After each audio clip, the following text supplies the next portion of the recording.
Hi, everybody. Yeah, remember to turn on your cameras, and Fla, if you could put your first name or your last name, please, in your username, that would be really useful. Thank you very much.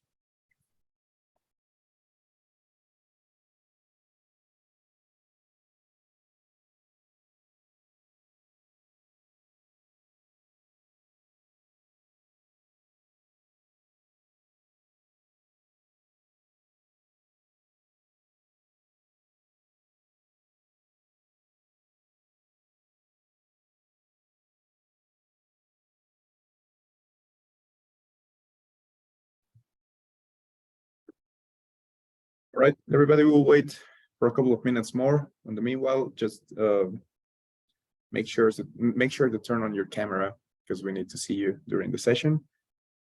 So we'll start at 7:05. So yeah, if everyone could turn on the camera, that would be awesome.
All right, we're about to begin. So everyone needs to turn on their cameras now. Otherwise, may have to kick you out of the session for a bit. You can rejoin through the link, but in order to remain in the session, you have to turn on your camera. So everybody turn on your camera now. Otherwise, I'll be forced to kick you out of the session.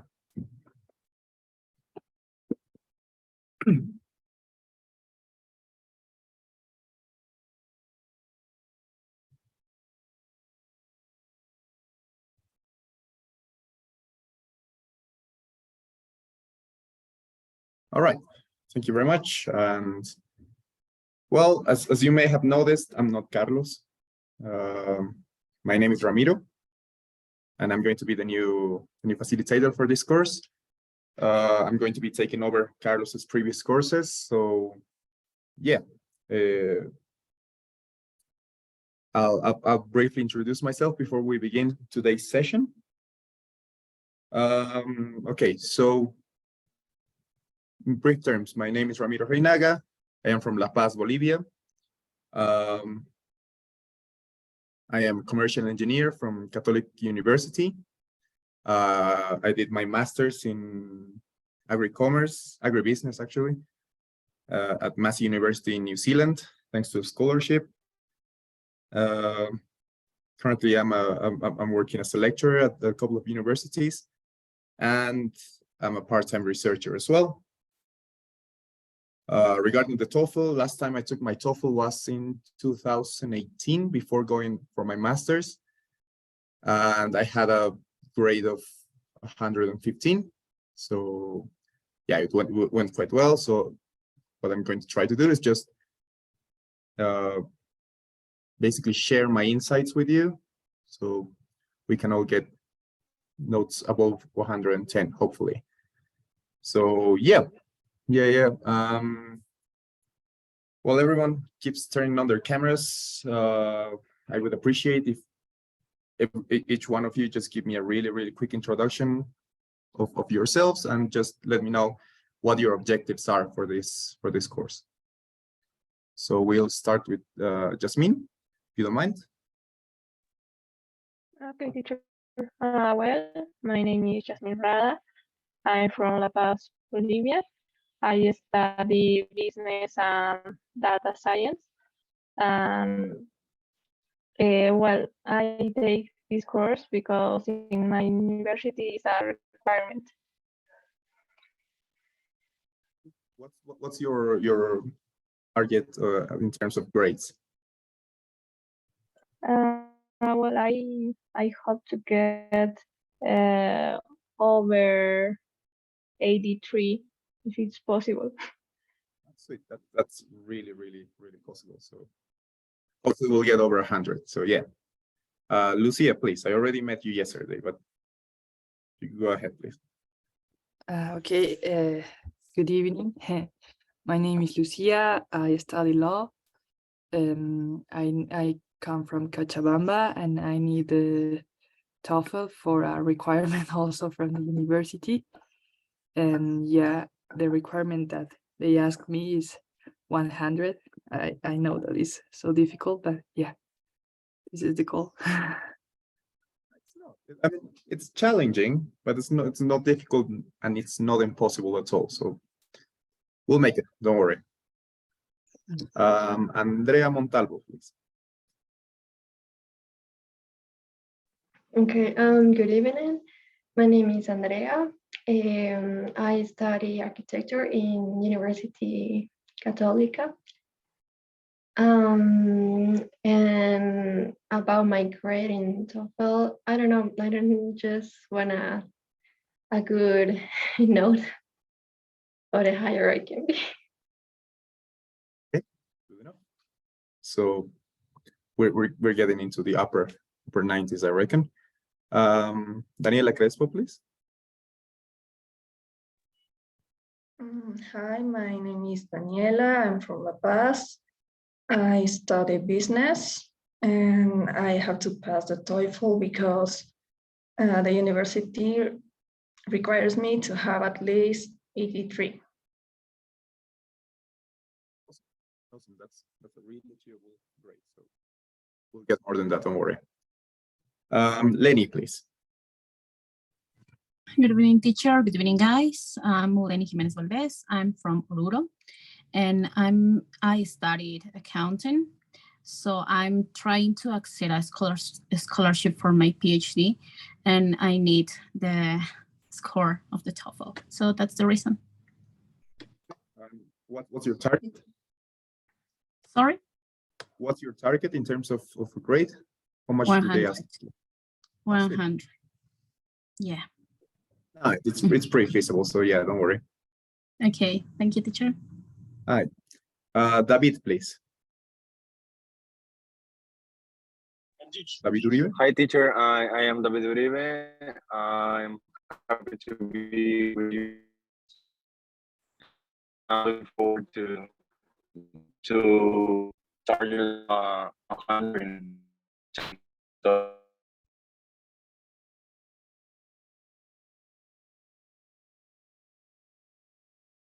I couldn't hear much. I don't think you're in a good spot, but from what I heard, it's around 100. I said 100. Sorry. Cool. So 100 it is. So we have a lot of hundreds here. Will be all good. Flavia Montaño, please. Hi, my name is Flavia. I'm 17 years old and I'm in the school. I want a 90 score. Right. Sweet. 90 is pretty feasible. Thank you very much. Karen Arteaga, please. Hello, my name is Karen Arteaga. I'm 24 years old. I'm from Santa Cruz, Bolivia. I study civil engineering, and I want to get 100 or more, if I can. Sweet.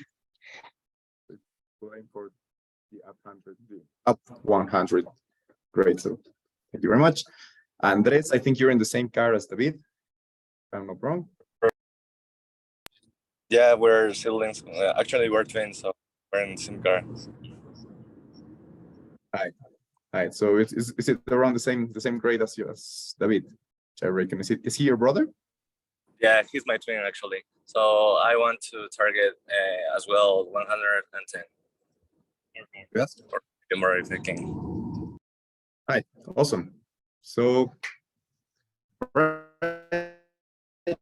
so I got a good grasp of what our objectives are, and yeah, it seems pretty feasible. So, if we work hard enough, we'll have no problems reaching those grades. All right, so I'm going to give you a bit of an overview of what we're going to do today. We're starting the reading week. So yeah, basically we're going to go through basically what the structure of the reading section of the TOEFL exam is. We're going to go through the different strategies that apply to this section. It's one of the longer ones because of just the amount of text that you have to read and the different readings that you have in it. Usually you have between 3 or 4 passages. Yeah, so we'll just get into detail on those ones. So choosing a good strategy is actually the best thing you can do, because that way you'll have a better grasp on your time and your time management, which is the most important thing in this section. So yeah, we're going to go through the main strategies, the one I prefer to use. We're going to also go through the different kinds of questions that we have. In this section, we have quite a lot of them. I think we have around 10 or 11, if I'm not wrong. So yeah, we'll just, it's going to be a really heavy session in terms of certain concepts and methodology. And yeah, so before we begin, do anyone has a question? Does anyone has a question? Have a question? Jesus.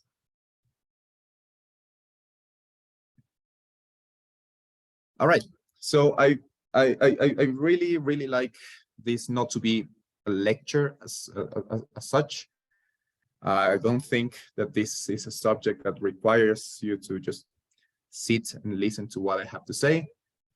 We're pretty much going through methodology, just basically the how to do this kind of questions and this kind of exams. So if at any point you have a question or a doubt, please just raise your hand or just interrupt the speech and just let me know when you have a question or you have something that's not clear.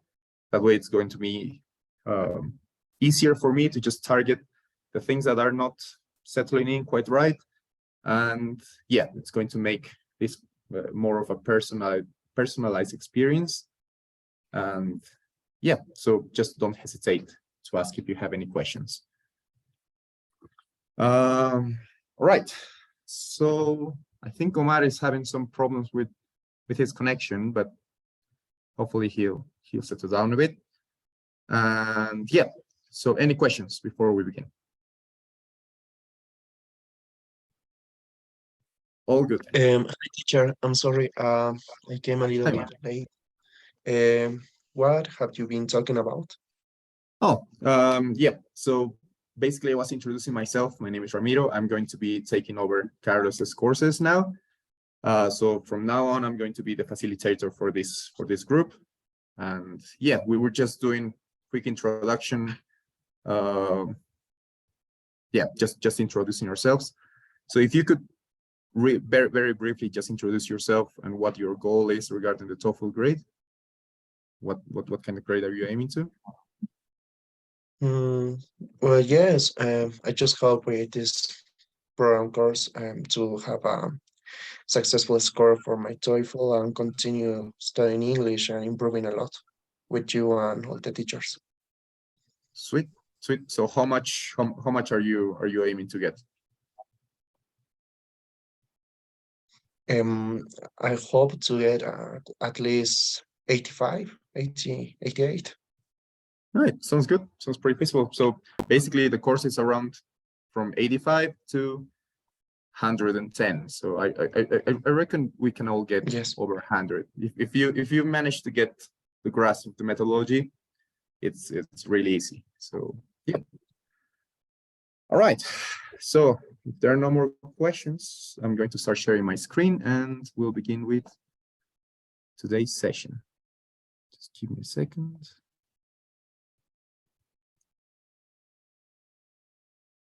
There we go. All right. Can everyone see the presentation?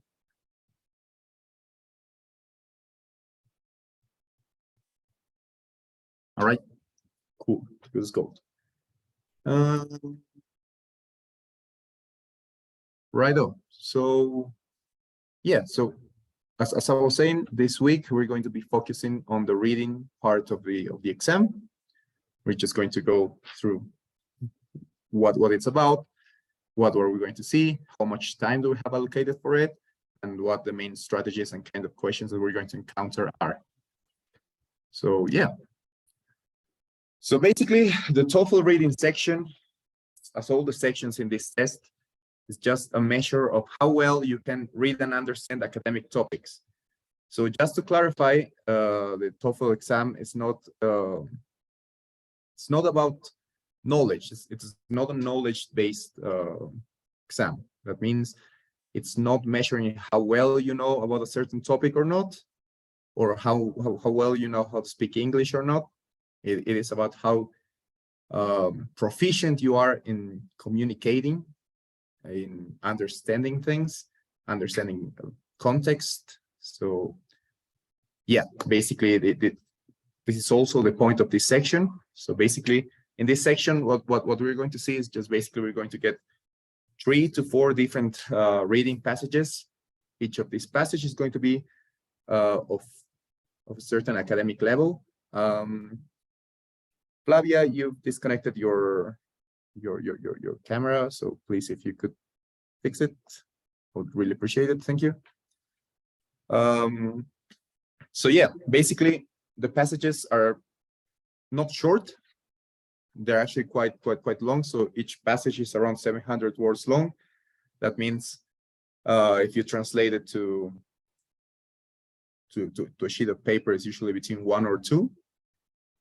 So yeah, they're actually quite long. Sometimes they have quite complicated academic terms. They're not too complicated and not too specific. Like you don't have to be an expert on anything to just basically get the grasp of what we're saying. So yeah, but it has quite a lot of academic language in it. So basically each passage that you get, you're going to get 10 questions that have different kinds of characteristics that we're going to see. So basically you have to be on the look for like different kinds of things that they're asking. As I was saying, this is one of the longer sections. So basically the time we have allocated for this section varies around 54 minutes to 72 minutes. So this depends on the number of passages that we get assigned. So usually it's 3 passages. Sometimes they give you a 4th one. Sometimes when they add an extra passage, it's usually because they're testing a different kind of passage or some different kinds of questions. So usually when they add an extra one, that extra that they're adding is not actually considered as part of your grade. But the tricky part is that you don't actually know which one is the passage that they added. So my advice is just to treat all of the passages as equal.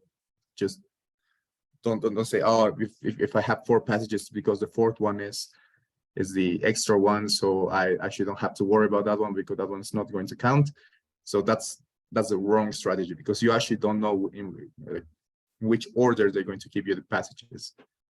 So yeah, I'm going to be sending you I'm going to be sending to the group chat a reading that we're going to use for today. So if you give me a second, I'll find it and I'll upload it to. All right, sweet as. All right, so the PDF I'm sending through the chat box on the Zoom meeting is the passage that we're going to be using to exemplify all the different sections of this reading reading part of the exam. This reading has 6 different paragraphs, so we're just going to be looking at them. You don't have to read it at the moment, but this is actually going to be a good example of what kind of readings you're going to be facing in this section.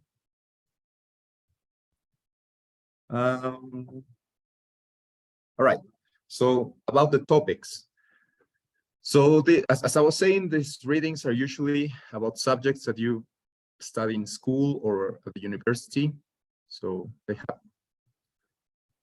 they're not complicated enough, like for example, to a doctoral level.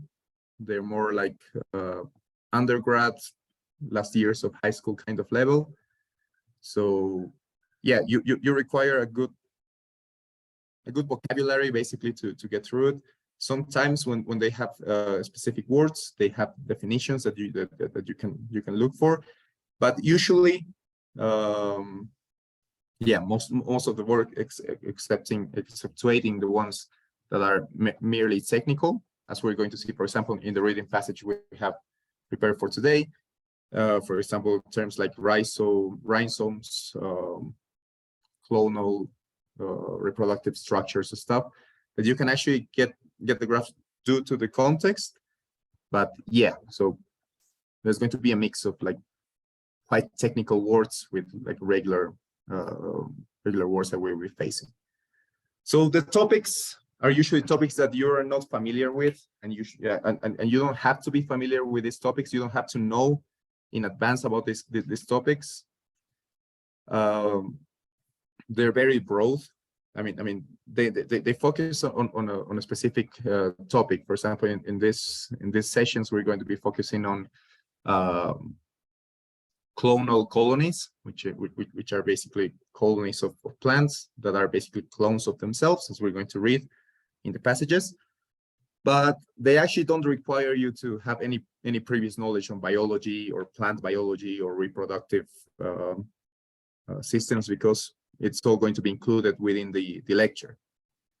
Some of the most popular subjects that the TOEFL exam have to do with biology, as we're going to read today, animal behavior, psychology, art history, earth science, geology, volcanology is a big one, and astronomy as well.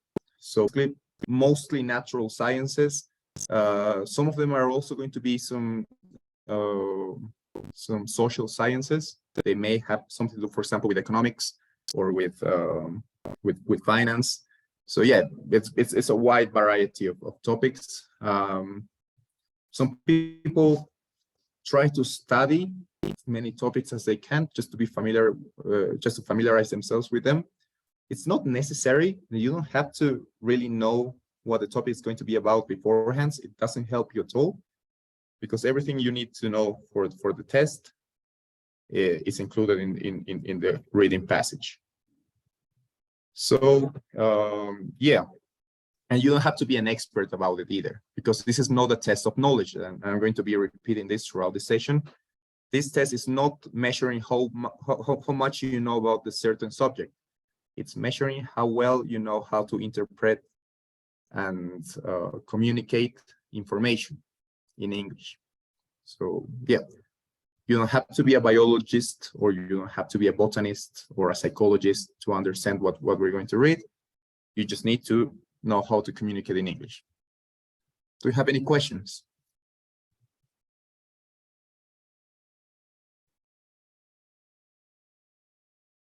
All right. Cool. If we don't have any questions, we're going to just move through the next section. So now that we know what we're facing, we know we're facing 3 or 4 reading passages on different subjects. That's another thing. So the different reading passages are not connected with each other. It's not like, for example, in the first passage you're going to read about a topic and the second one is going to be connected to it, so you have to complement it. No, usually they're going to be on completely different topics, and you don't have to relate anything like from the first lecture to the second one. Just treat them as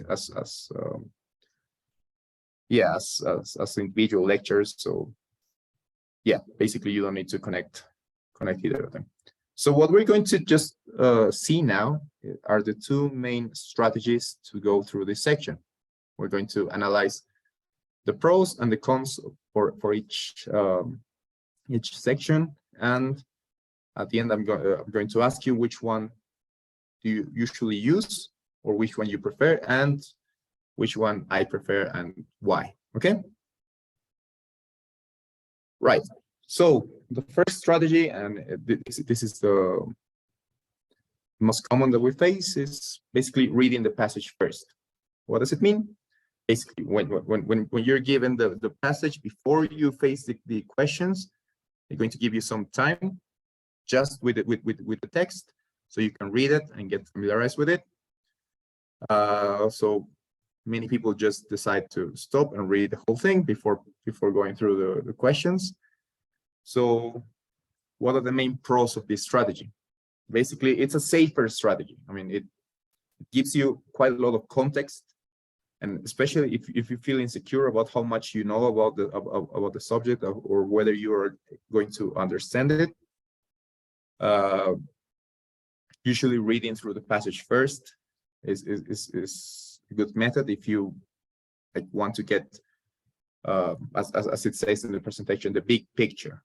I mean, it's the whole context of what we're talking about. So usually people read first in order to familiarize with the topic, and then go through the questions. What are the main cons? What are the main disadvantages of this method? It's that it takes quite a lot of time. So as I told you before, this is one of the longer sections of the exam. So basically, time management is incredibly important, and because each passage is quite long, it usually takes quite a lot of time, especially if you read it, like you concentrate on reading the passage. It usually takes quite a lot of time because you are just basically focusing on trying to understand as much as you can. So yeah, in order to become efficient, what does efficient mean? It means that basically you get the most information with the least time. Basically, you just try to get as much information using the least amount of time possible. So just becoming really efficient with this method, it's quite hard because it requires quite a lot of practice. You just have to practice quite a lot of your note taking, because you usually take notes in order not to read the whole thing 2 or 3 times. And yeah, basically how long it takes you to read the whole thing. So if I'm not wrong, you'll have to take a simulation test beforehand. So I'm not sure if like a couple of you could tell me like how well you scored in that mock-up test. Who's taken it? Who's already taken the simulation test?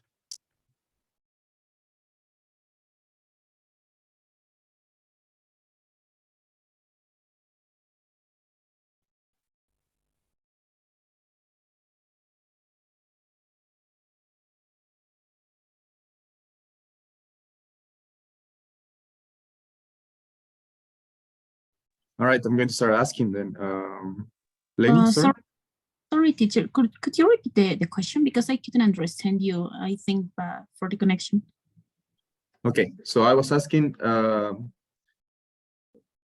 They told me that they give you like a previous test to the TOEFL just to measure how well you're doing. So yeah, if someone could tell me how well they did, like how much they scored in the reading part of the test, do you remember?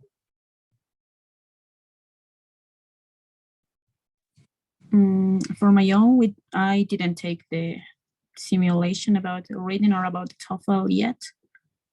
I think that we are going to take the test at the end of this course. All right.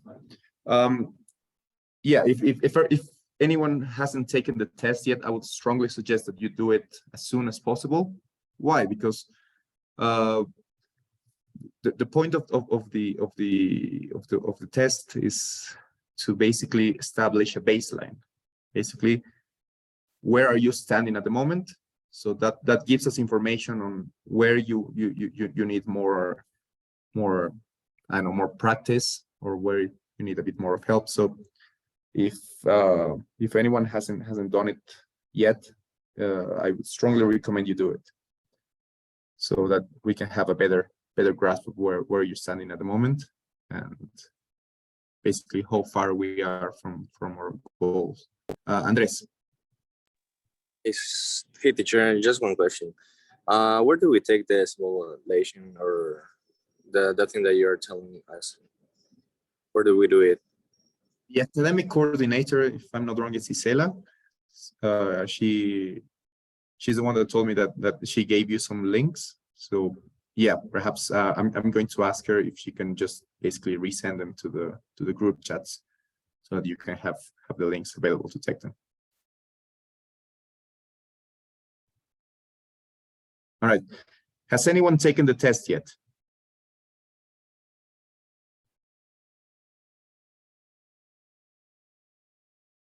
All right. So we're just basically going all from scratch. Right? It's all good. Don't worry. We'll have plenty of time to familiarize with the test. All right. So this is the first strategy. Just basically, once you receive the passage, you start reading it, and then you go to the questions. The second strategy, as you may have guessed, is basically going straight for the questions. So basically, as soon as you get the passage, you just keep the passage and go straight for the questions. This strategy, the main advantages it has basically is that it's faster. Why? Because you focus on basically solving the test, and you focus on what the questions are asking from you, and you go reading as you're needed, basically. So usually the test, how it works is it gives you the reading passage, and then it gives you parts of it, or it gives you access to the whole test with the questions. Like in parallel, you have, like, for example, on the left side of your screen, you have the questions usually with the options, and on the right part of the screen you have the whole reading passage.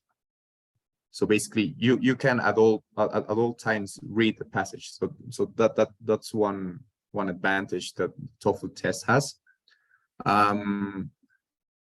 All the questions in this test are going to be multiple choice, so you're not going to have to type anything. So basically, you have to choose, or you have to organize, or you have to choose one or multiple choices. So yeah, so basically, that's why this strategy is possible, because you can actually read the thing as you're trying to answer it. What are the main disadvantages? It doesn't give you much room for the context. So you're going to basically start from zero. Basically, you're just going to start knowing nothing about what the text is about, and you're going to slowly be gaining context on what the text is saying, because you're going to start reading according to what they're asking. So it's harder to just get like the big picture, or grab a hold of what the text is actually about. So it requires quite a lot of like quick understanding of the topic. Basically, just as we're going to see, we have different kinds of questions, and yeah, basically it just demands that you adapt quite quickly to what the text is asking from you. All right, so questions about the two strategies.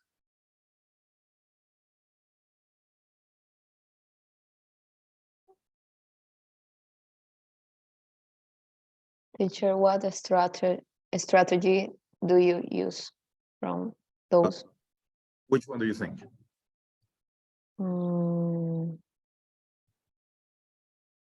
Second? Yeah, I go for the second one. Why? Because it's considerably faster. So it really makes time management so much easier. Of course, if this were, for example, a test that I would take at the university, for example, or for a paper, then I would go for the first option, 100%. But because this test is not measuring how well I know of the subject or how well I know about certain topics, then I actually don't need to familiarize too much with the thing.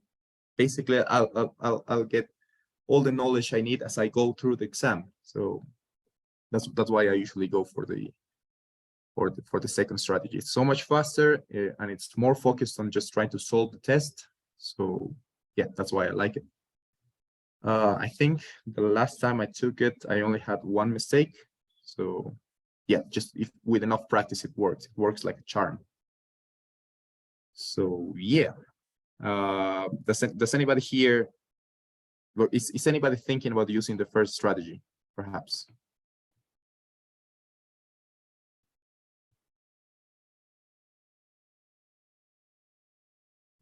All right, is anyone worried about the second strategy, the fact that perhaps they may have some difficulties with it? Just one question, teacher. Do the questions appear in the same order as in the lecture?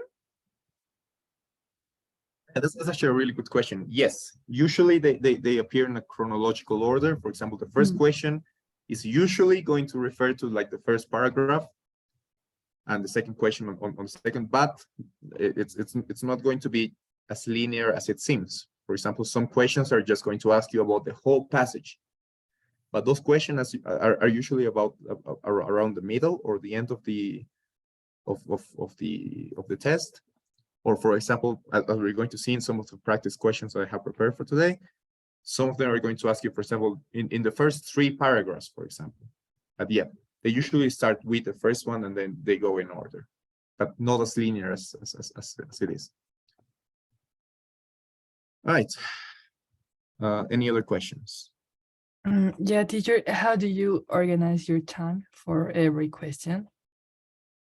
Right. So usually they give you between 50 to 70 minutes, right? So if I get 3 passages, basically what I would do is just try to aim for between 15 to 18 minutes for each passage. So basically, yeah, I just set myself, depending on how much time I have, I just divide it into the number of passages. So it's usually between 15. The longer you should take the longest you should take should be around 20 minutes. Because if you go past 20 minutes, then you're going to be basically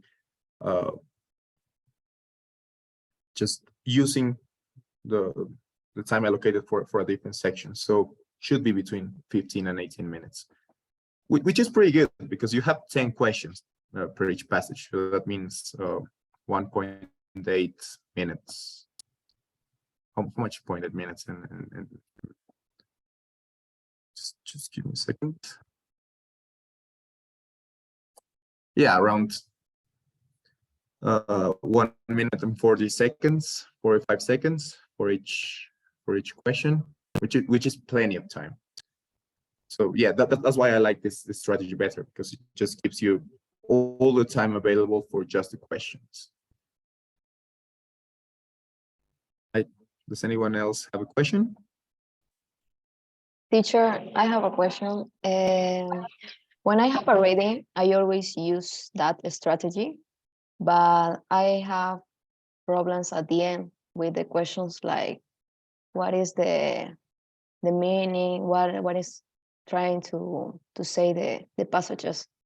I don't know if you understand, like the final questions. With the summary questions. Yeah. Yep. Yeah. So yeah, I also have a strategy for that. Basically, what I do, and that's usually what I do with most of the questions, with most of the sections, especially in the speaker graph, talks about a specific part of the topic. For example, as we're going to see in the excerpt that I sent you, the first paragraph refers to what is the definition of a clonal colony. The second one is about the kinds of reproduction, if I'm not wrong. The third one talks about, I don't remember too well, but each paragraph talks about a different thing. So when you have to summarize, basically what I do is just make a list of what each paragraph talks about. So whenever I see like a certain topic, I know which paragraph to jump to. So that helps me to organize everything, basically. I don't know if that sounds helpful. Yeah, thank you, teacher. All right, don't worry, we're going to have enough time to practice. So yeah, any other questions before we get into the questions that we're going to be facing?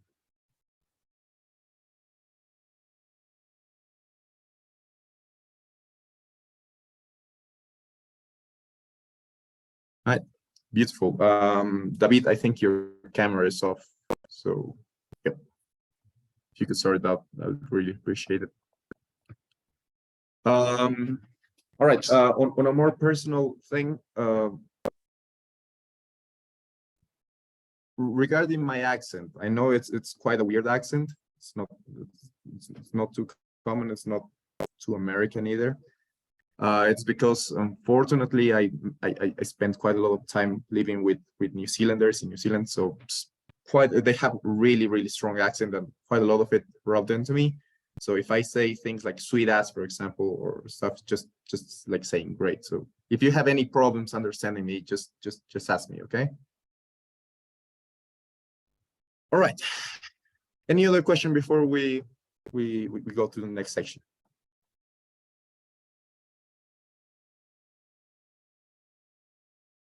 Sweet. Then we'll move to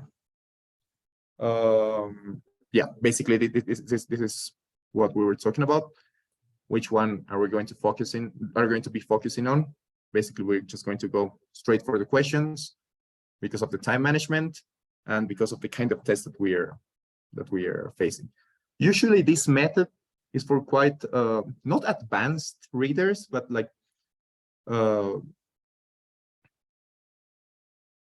readers with practice, I would say, because as any methodology, the more you practice it, the more familiar you're with it. So basically, if you're familiar with this methodology, it becomes really easy to implement. So basically, usually people who go for this strategy are aiming at scores over 100, because, well, with the previous one, usually with the previous one is for students that are aiming at results between 80 and 100.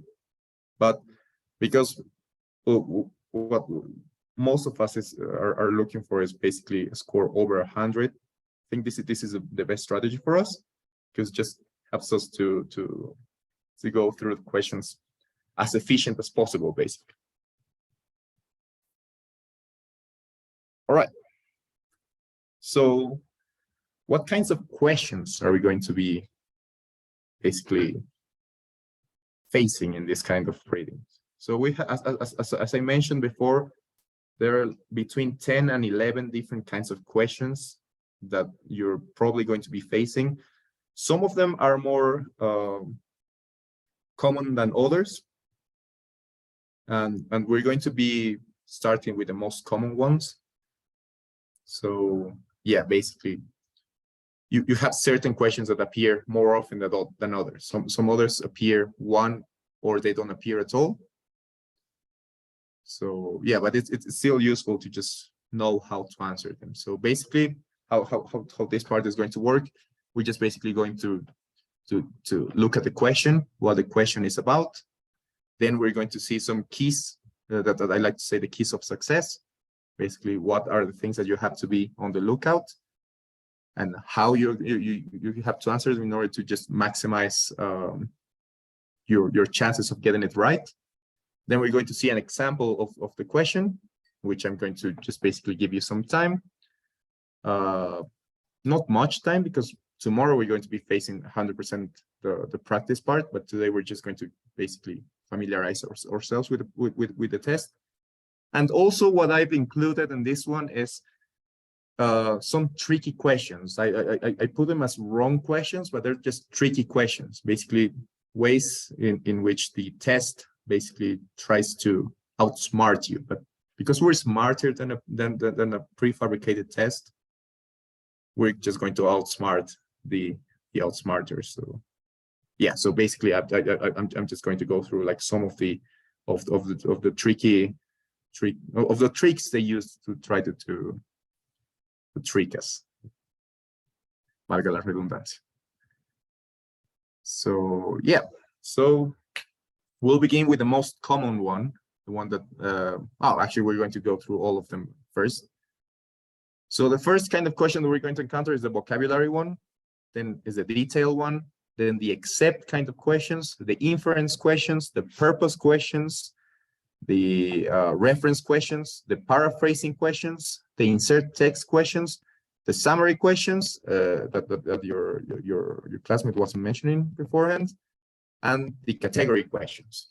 So basically, these are ordered from most common to least common.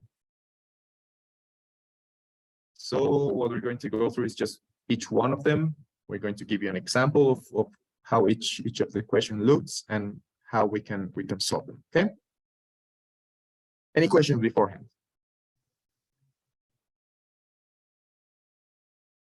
All right. Good gold. Then the first and most common question is the vocabulary question.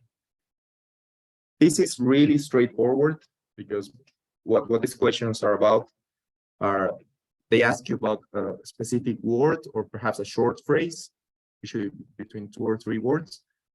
And they ask you about its definition, how you define them. They're incredibly short, they're the quickest ones. So what I usually do is I just go through these questions first because they're faster, so they give you more time to focus on the longer ones. So I just usually go through the vocabulary ones. So how you can identify them is just basically on the phrase. You're going to ask, what does something mean? So yeah, we're going to see an example. They have the highest frequency of all. So basically, you can encounter between 2 to 5 questions like this throughout each passage, basically. So you can have as many as half of all the questions. They're usually between 3 or 4. So yeah, there's a big chunk of the passage focused on vocabulary. So yeah, you can have anywhere from 2 to 5. So you're going to face this one a lot. Yes, as I mentioned, I usually try to do these questions first because they give me more time for the longer ones. What are the keys to success for this question? Basically, what you have to look for is you have to look for synonyms. Synonyms and the definition of the word. Whenever you read it, they're going to give you the context in which it's written in the text, but basically you just have to basically analyze which would be a good synonym for that word. And in order to get really good at it, the best way is just to work on your vocabulary. The bigger your vocabulary is, the more likely you are to encounter a word that you actually know what it means. So for this, the best thing you can do is try to read as much as you can. Try to read as many lectures, as many reading passages as you can. You can familiarize yourself with words. There are lots of if you Google, for example, reading questions for the TOEFL exam, you're going to encounter heaps of them. So yeah, just basically try to read as many of them as you can, so you can increase your vocabulary. So those are the two keys. Just look for a good synonym, and yeah, just basically practice your vocabulary. So basically, this is an example I prepared from the reading passage that I sent you. So basically, this is how it looks.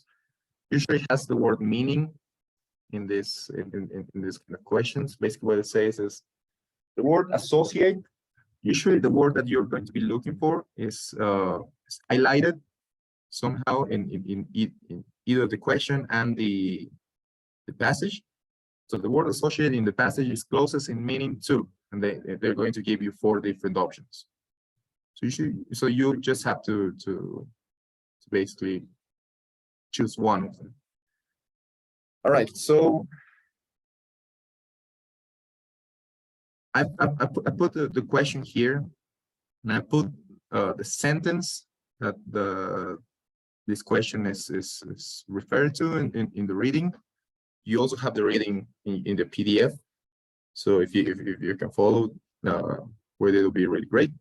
So I'm going to ask someone to just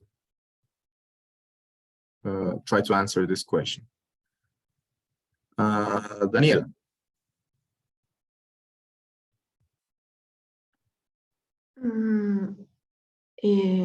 Associate is closest meaning to connect. All right, connect. Okay, that's a really good guess. Does anyone else have a different answer?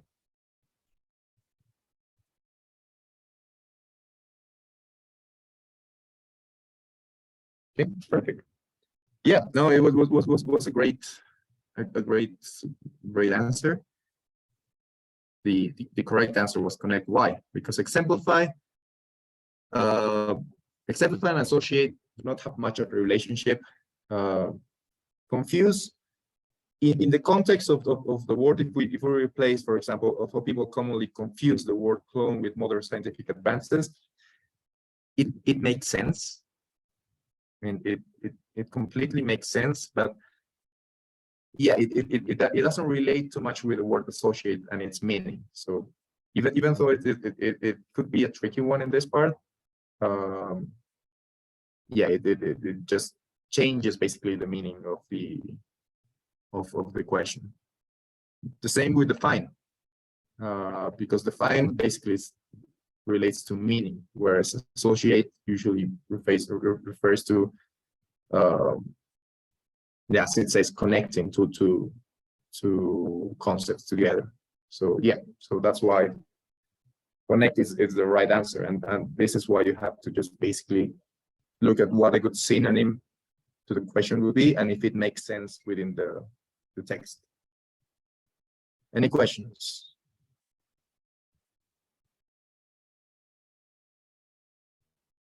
Yeah, this is pretty straightforward. This is like the most straightforward one. So, right. The next kind of question that we're going to be facing is the detailed question. So basically, these questions, as its name indicate, they ask you about a certain detail or a piece of information within the text. So basically, they're just going to be asking about a specific thing. They're really similar to the vocabulary one, but this actually have more context within the test. So they also are really high frequency. They're not as frequent as the vocabulary one, but you can encounter from 2 to 4 per passage. These are also really high frequency questions. The information usually that you need to answer this question is usually between 1 or 2 sentences tops. So it's a really fast question as well. You just have to read like 1 or 2 questions. You don't have to read the whole paragraph or the whole passage to understand it. But the tricky part of this is that there could be more than one answer. How you can differentiate it? Basically, they're going to tell you. And the symbols that they use are really different as well. When you have only one option, it's a circle. When you have more than one option, it's a square usually. But they tell you it's really clearly stated in the question whether you have to choose 1 or 2 different options. So, yep. What are the main keys for answering this question correctly? Basically, you have to look for the keyword. There's a word in the question that's a key that's going to basically help you find the information within the text. So you just have to look for the keyword in the part of the text that I mentioned. Sometimes they say in paragraph 1 or in paragraph 2. So basically, you just have to look for the specific keyword and just basically check if it relates to the text, to the question actually. So that's why it says you have to read through it to see if the keyword is relevant or not, because sometimes they can mention the keyword several times and just one of them actually relates to what the question is asking. Right, so we're going to look at an example. Basically, so according to the second paragraph, so it tells you where to look for. What is true of sexual reproduction in clonal plants? So who can tell me what the key word is for this question? Omar.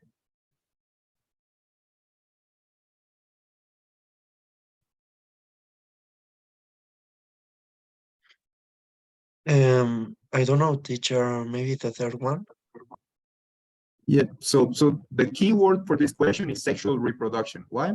Because basically it's asking what is true of this thing. So you have to go look for sexual reproduction or words related to sexual reproduction in your text. So yeah, so that is the keyword. You have to identify the keyword really fast, so you can actually go look for the answers. So basically, in the second paragraph that I have an excerpt here, I basically highlighted the two parts where the keyword is mentioned. So Flavia, which one do you think is the correct answer?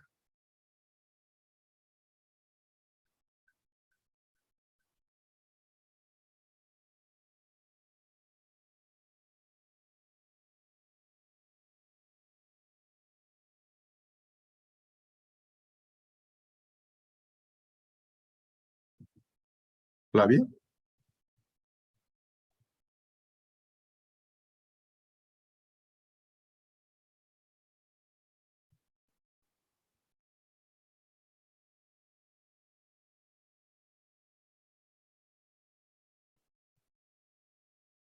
All right, Jasmine. Is it Jasmine or Jasmine? Jasmine. Hi, Jasmine. So which one do you think is the correct answer?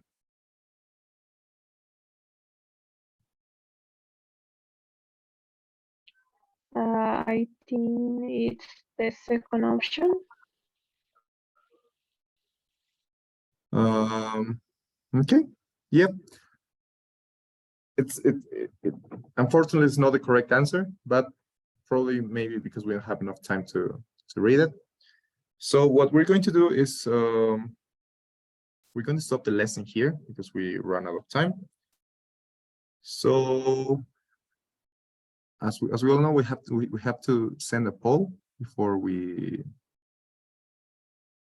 finish the class. So while I basically check the attendance, I'm going to be launching the poll. So if you can answer it, and we're going to continue on this subject on Thursday. Okay.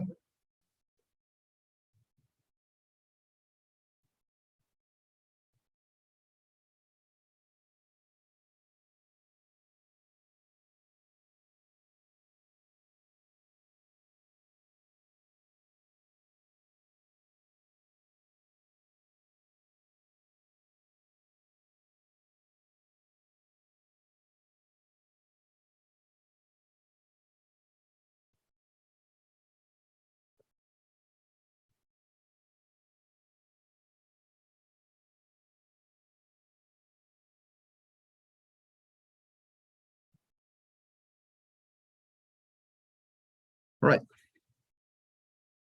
So that's all the time we have for today. For tomorrow, we're going to be working with that passage that I sent you. So I'm going to be preparing some questions that we're going to basically practice on. So yeah, if I'm going to be sending the passage on the WhatsApp groups, and if we have another one, probably that'll the passage as well, so we can just keep on working on that one. And yeah, are there any questions before we finish our session? Sorry, teacher, could you share with us your presentation? Yeah. Thank you so much. I'll be sending it tomorrow because I have to make some adjustments from what we saw today. So I'll be sending it tomorrow morning, I reckon. Okay, it's fine. Thank you. Okay. Do we have any other questions or comments about the class? I have a question. Yeah. Example, if I choose option A, for example, but then I realize it's incorrect, I will be able to change it, or it isn't possible? Yes. Before you finish the whole thing, you can actually review all your questions, and you can go back and forward. You don't have to answer them in like the first one, and the second one, and the third one. You can answer them in the order that you want. But each time you finish a passage, you're just basically going to be sending all your answers, and then you cannot modify them. But as long as you're working within one passage, you can modify them as many times as you want. Okay, thank you. All right. Any other questions?